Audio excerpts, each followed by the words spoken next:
These text messages prove what we all suspected.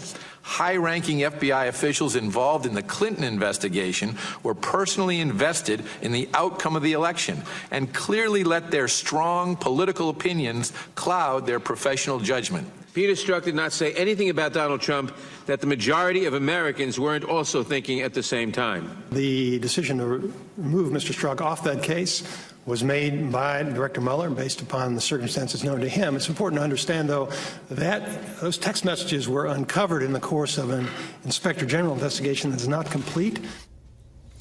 But it is being completed soon. As you see the Deputy Attorney General up there on the Hill, a fiery hearing today. Those text messages in question deal with FBI agent Peter Strzok, and he was sending these texts to FBI lawyer Lisa Page, with whom he was romantically involved. Here's one of them from March.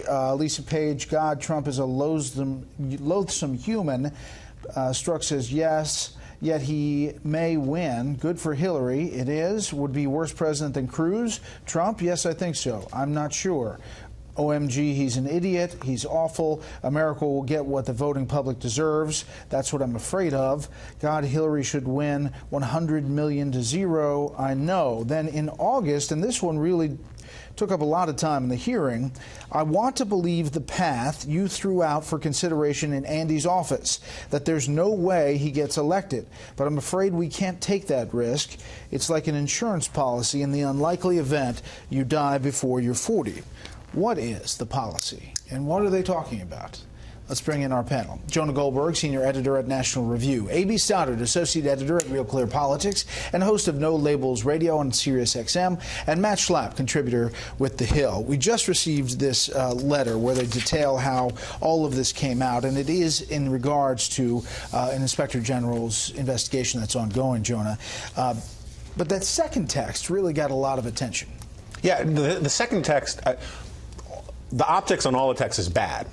The second text is the one that actually could point to actual behavior, right, to actually taking action. There's no crime for FBI agents or Department of Justice agents to have political opinions. I know some who have very strong political opinions on the other side of the partisan aisle. What matters is whether or not you put your biases or your opinions into action. And the optics on that look bad, and I think it is this is sort of a hot mess. It's not helped by the fact that there are a lot of people who want to connect dots that cannot be connected yet, that there is no evidence of wrongdoing yet, and that there are actually two tracks that people want to muddy into one. One is how the Department of Justice and the FBI dealt with the Hillary Clinton investigation, and I do think that needs to be probed somehow, maybe not with a special counsel, but with an outside prosecutor. And then also how they dealt with Donald Trump. And right now we just don't have enough facts, but a lot of this I actually have to think is worrisome, and I've been a pretty big defender of Mueller so far. All right, here is Trey Gowdy on these conflicts. What happens when people who are supposed to cure the conflict of interest have even greater conflicts of interest than those they replace?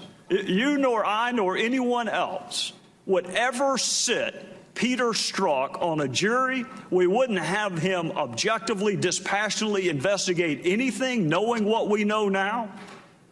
Why didn't we know it ahead of time? And another questioning, Rosenstein answers. Take a listen. How, with a straight face, can you say that this group of Democrat partisans are unbiased and will give President Trump a fair shake? We recognize we have employees with political opinions, and it's our responsibility to make sure those opinions do not influence their actions. I believe that Director Mueller understands that, and that he is running that office appropriately. A.B. Well, Mueller transferred Strzok for the reasons that we're talking about, and I agree with Jonah. I think it looks terrible. I think he behaved unprofessionally, perhaps unethically, if it leads to some kind of measurable behavior. But in the end, these cases are based on facts. This is not a Trump tweet. Robert Mueller is going to bring cases that are based on facts. He will not try to make up facts. He will have to defend his work. So the idea of trying to sort of go after Mueller and take him down still seems, I'm with Judge Napolitano on this, a bit overblown. There was some reporting at the end of last year before the election about how the FBI was Trump land. There was so much anti-Hillary, pro-Trump, particularly in the New York wing of the FBI, that this is the reason that James Comey ruined his reputation by coming out and doing what he couldn't do and shouldn't do. Commenting July 5th on Hillary Clinton, then releasing on October 11th, both of which she believes were fatally injurious to her campaign. And so he did it because he was so afraid she would win that the pro-Trump forces in the FBI would leak on him, making it look like he covered for her. In the end, Peter Strzok, no matter what he did in the Flynn interview, did not make up the case against Flynn. Sure, understood, and it is based on facts. But I guess when they're talking about Andy's office, about the path that they throw out for consideration, and that they should do this as an insurance policy, because I'm afraid, he says, we can't take that risk, that Trump gets elected. Yeah. What are they talking about? Don't we want to know what the path is? What are they talking about doing? I mean, I'm not... We talk here about conspiracy theories and staying to the facts. This goes down that conspiracy theory lane.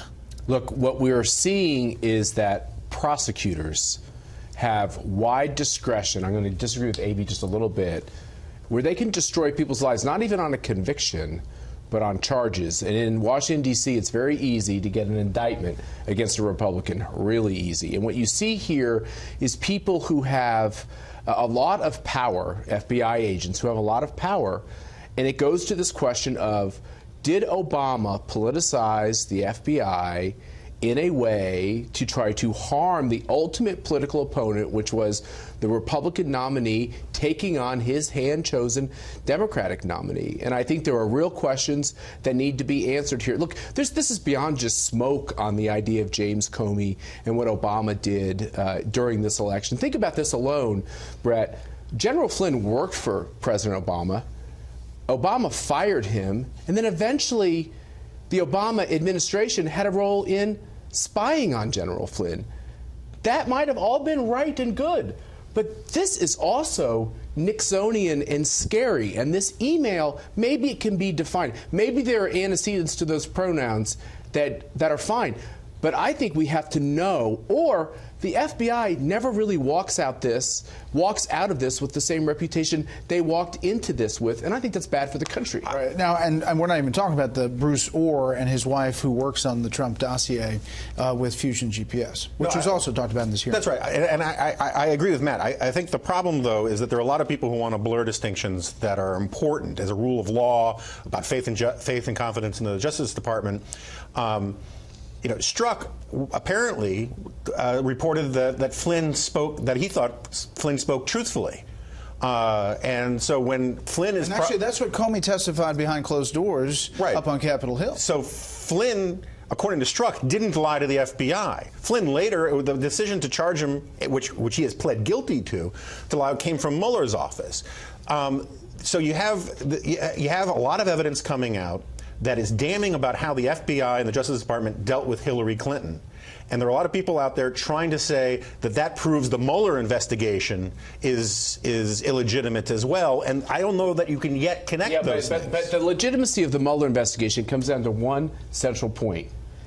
Was there inappropriate contact between Team Trump and Vladimir Putin's government to rig the election? And so we're talking about all of this, and the basic legitimacy of Mueller is, can that be proven or not? And what we're talking about is all types of other information that's coming out that has nothing to do with that, but actually points to wrongdoing on behalf of the FBI. But Mueller got his job because the President of the United States fired the FBI director. He's looking into obstruction as well. I still say this.